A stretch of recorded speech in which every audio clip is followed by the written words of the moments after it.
Look, let's finish up away from the court and on to, I guess not awards season, as it's raindrops throughout. I guess it's not all at once.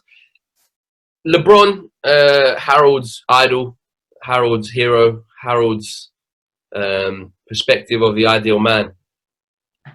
Got a bit of traction online where I found it hilarious that he, like it was rehearsed, brought up an incident from 2012 where, I mean, I had the chance to win Defensive Player of the Year and MVP, but Marc Gasol, that made me laugh that he had that exact example just ready in the barrel when asked about this question. But he did have a point, and he made a great point about Kendrick Nunn, Tyler Hero as well. Kendrick Nunn had a great regular season in terms of minutes, and he was in the starting five for Miami. But Tyler Hero is by far the more dynamic, effective, wow factor player for Miami this year. Kendrick Nunn, first team all rookie.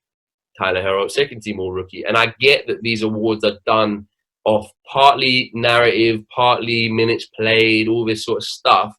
But again, it's twofold.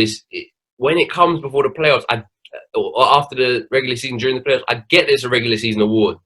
But how hollow is it for Giannis to get MVP and he's sitting at home? My other favourite one from about 2 years ago is Dwayne Casey getting Coach of the Year after he'd already been fired by Toronto because he'd been swept in the first round.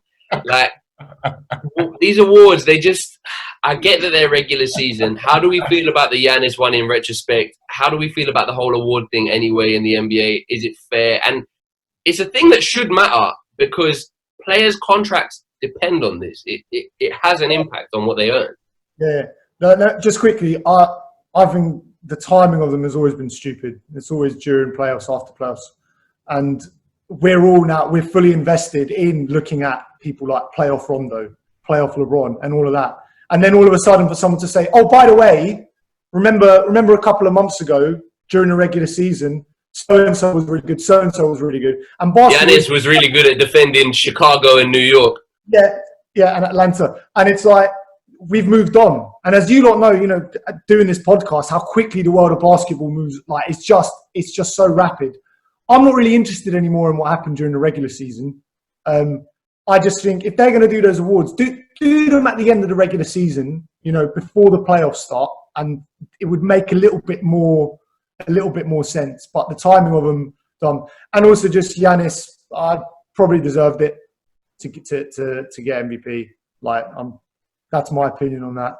But I just think change when these awards are given because I don't really care right now. Yeah, I'm not too dissimilar from Oggy. I think we have the same conversation every year, don't we? We're like, why do we have this at this time? And it's happening again, even with the whole COVID and bubble situation, and it's very frustrating. So yeah, I guess I don't even think bubble games counted, if I'm not mistaken. Is that right? Bubble didn't do bubble. Yeah, they had a bubble MVP. Oh yeah, Harold got really upset about Lillard getting bubble MVP. I was like, what is this? Why do we have a bubble MVP? Are you taking the piss, guys? Like, what? Listen, the timing of that though made more sense because they did it at the end of the yeah, okay, fair enough. Sponsored. They got money from it. They got Kia gave them a check. Oh, I see. I love it. Of course. I mean, okay. Now you mentioned money, it all makes sense, isn't it? But what I'm saying is that if the bubble games didn't count, you had all that time to get everything together. The fact that they're even like releasing, MVP this week, Sixth Man of the Year this week, it's like, my goodness, just give us a day if everyone wins it and leave us alone. It's like, let's just do it and move on. It's a bit annoying. One thing I will say, like what LeBron did say, I listened to that clip that you had, before I go to you, Oggy, is that yeah, he was speaking about the narrative, and like sometimes it's about a narrative, but one thing I will say, if LeBron had won MVP this year, it would have been about that narrative that he was speaking about. I thought that was a bit ironic. I like that he's so feisty and sassy, if you like, because it makes him like as this enemy. And when he's like that, he's really good. So I like him for all this. Like, no, but Harold, you're exactly right, because as these two will attest to, as I chat basketball with them a lot, my preseason prediction was Sixers in the finals out the East. We won't dwell on that one too much. That was a disaster. But my MVP prediction was LeBron before seeing a minute of basketball, because my head was, well, the Lakers are going to be good now. They were shit last year. LeBron's going to be a part of that. MVP. So it would 100% have been about that. Just on these awards, I wouldn't like to be a winner of them. Looking at them, they really are the most cursed NBA awards I've ever seen. Right. So we got Giannis, second rounder to Kumpo, getting MVP, sitting at home. Coach of the Year, Nick Nurse, threw every zone imaginable at Brad Stevens and got bounced, sitting at home. Ja Morant, Rookie of the Year, was in prime spot of 8th.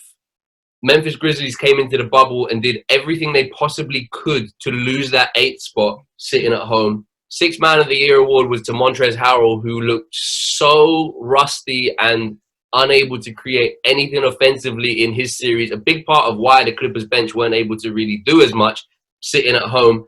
And most improved player, Brandon Ingram, is sitting at home, while the other finalist, Bam Adebayo, is still here, potentially about to win a conference finals. So I don't think anyone should be too upset about losing out on any of these awards this season. Boys, that's been really, really good time looking back on these 2 conference finals.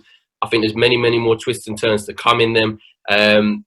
Buzzing, honestly. NBA, full flow, even just getting rid of the shit in the bubble. It's been constant good since. GT, I hope your first podcast experience was a good one, mate, and hope to see you on soon. This postseason, we're probably going to do a few autopsies of teams, and we'll definitely be getting at you for what the hell Daryl Morey's going to do over in Houston, because that will be in the news cycle, no doubt. Oggy and Harold, thank you for your time, boys. This has been Courtside Fracas. This has been another Sunday pod. This has been another weekly update. No doubt we will be having things to comment on tonight. Denver Lakers, soon as Celtics Heat comes back as well. Keep it locked. Patreon, Twitter, all of that. Courtside Fracas, YouTube. See you lot soon.